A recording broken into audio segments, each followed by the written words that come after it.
ಜನ ಭೇಟಿ ಮಾಡಿದ್ರು. ನಾನು ನೋಡಿದ ತಕ್ಷಣ ನನ್ನೇ ಮಾತಾಡ್ಲಿಕ್ಕೆ ಬಂದರು. ನನ್ನ ಜೊತೆ ನಮ್ಮ ದೇಶಮುಖ್ ಮಗನೂ ಕೂತಿದ್ದ, ನಮ್ಮ ಕಲಾವಿದ ಆತ ಕೂಡ ಮೂರನೇವರು. ಸೊ ನೋಡ್ಬಿಟ್ಟು ಎಲ್ಲ ಹೇಳ್ತಾ ಇದ್ರು, Bollywood has slept, sandalwood has resin ಅಂತ ಹೇಳಿ ಹೇಳ್ತಾ ಇದ್ರು. ಅಂದ್ರೆ ಕನ್ನಡ ಚಿತ್ರಮಂದಿರ ಸ್ಯಾಂಡ್ಲ್ವುಡ್ ಇವತ್ತು ಇಡೀ ಭಾರತವನ್ನ ಆಕರ್ಷಣೆ ಮಾಡಿಕೊಂಡು ನಮ್ಮ ದಕ್ಷಿಣ ಕನ್ನಡ, ದಕ್ಷಿಣ ಭಾರತ ಅದು ಕೂಡ ಮಾಡಿ ಹೊರಗಡೆ ದೇಶಗಳಲ್ಲೂ ಕೂಡ ಹೋಗಿ ಬಿಡುಗಡೆ ಮಾಡೋದನ್ನು ನಾವೆಲ್ಲ ಗಮನಿಸಿದ್ದೇವೆ. ಸೊ ಯಾರ್ಯಾರು ಈ ಪ್ರಯತ್ನದಲ್ಲಿ ಕೈಗೊಂಡಿದ್ದಾರೆ ಅವರೆಲ್ಲರೂ ಕೂಡ ಈ ಸಂದರ್ಭದಲ್ಲಿ ನಾನು ಅಭಿನಂದನೆ ಸಲ್ಲಿಸಬೇಕು. ನಮ್ಮ ಚಿತ್ರರಂಗ ಬೆಳೀತಾ ಇದೆ, ಹೊಸ ಥಿಯೇಟರ್ಗಳು ಬರಬೇಕು.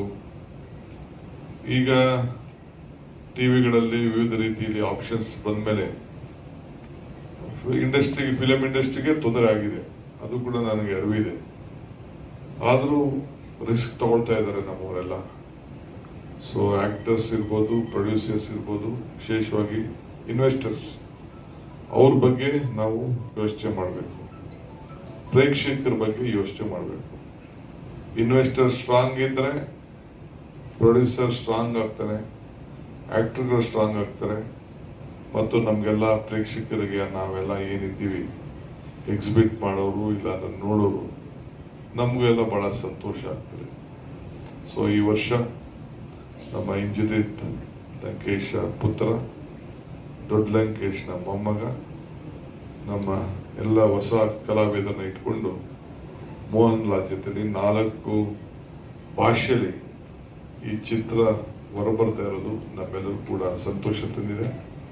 ನನ್ನ ವೈಯಕ್ತಿಕವಾಗಿ ನಾನೇ ಬಂದು ಆಶೀರ್ವಾದ ಮಾಡಬೇಕು ಅಂತೇಳಿ ಇಂಜಿನಿಯರ್ ಕೇಳಿದಾಗ, ನಾನು ಗವರ್ನರ್ ಮನೇಲಿ ಕಾರ್ಯಕ್ರಮ ಐತಿ ಈಗ, ನನಗೆ ಅದನ್ನು ಬಿಟ್ಟು ಬಂದು ಆಶೀರ್ವಾದ ಮಾಡ್ತಾ ಇದ್ದೀನಿ.